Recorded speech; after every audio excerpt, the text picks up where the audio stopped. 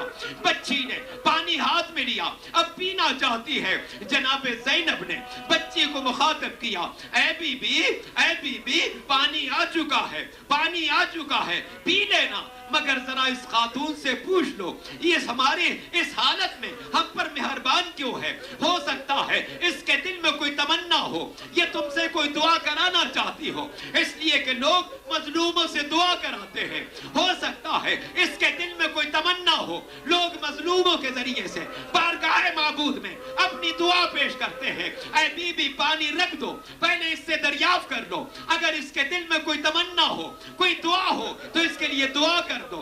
اس خاتون نے کہا میری کوئی اور تمنا تو نہیں ہے، مگر بی بی جب پانی پی لیں تو میرے لیے دعا کر دیں۔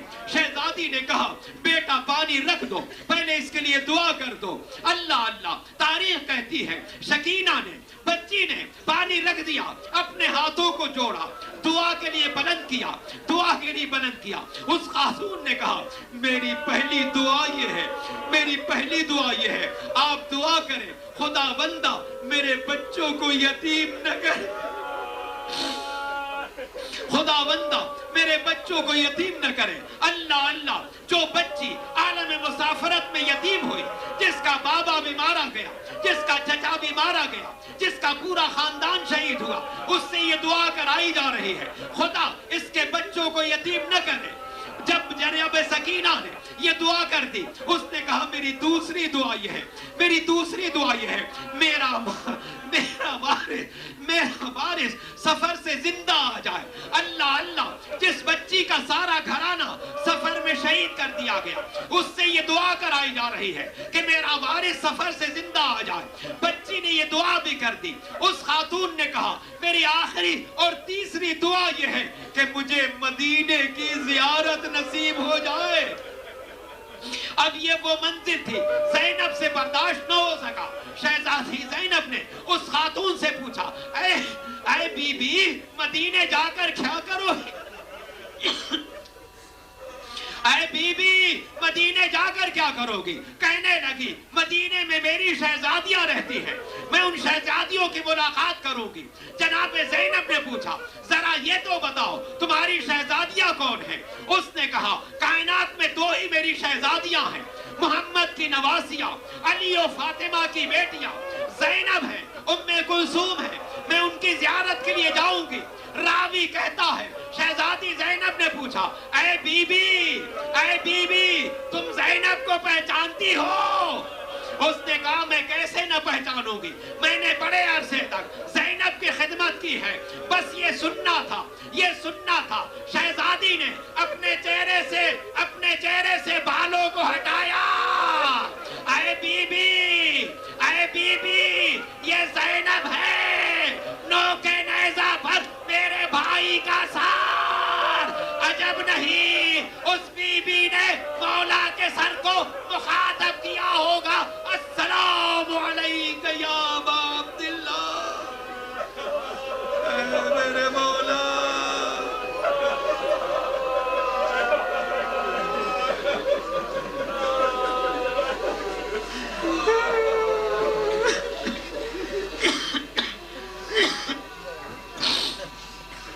وَسَيَعْلَمُ الَّذِينَ أَيَّ مُنْقَلَبٍ يَنْقَلِبُونَ۔ خدا بندہ ہماری اس مجلس عزا کو اپنی بارگاہ میں قبول فرمائے، بانی مجلس کی توفیقات میں اضافہ فرمائے، حاضرین مجلس کو فردن ان کے دینی و دنیاوی مقاصد میں کامیابی عطا فرما. ہم سب کو محمد و آل محمد کے فرما برداروں میں شمار فرما. حسینیت کے پرچم کو ساری دنیا میں بلند فرما. پالنے والے معزز علماء کرام جو تشریف فرما ہیں ان کو صحت و عافیت کے ساتھ طول حیات عطا فرما. معصوم سینٹر کے لیے جو لوگ خدمات انجام دے رہے ہیں، ہمارے ڈاکٹر صاحب، شمیم بھائی اور دوسرے ان کے تمام آبان و انصار، خداوندہ ان سب کی توفیقات میں اضافہ فرما. نیا سینٹر جو حاصل کیا گیا خداوندہ اسے علوم محمد و آل محمد کا مرکز قرار دینا، اسے اہل بیت کے معارف کی اشاعت کا مرکز قرار دینا. اے پالنے والے ہم سب کو حسینیت کے پرستاروں میں شمار فرما. عباس علم بردار کے علم کو ساری دنیا میں بلند فرما. اے پالنے والے ماتم کی صداؤں کو قبول فرما.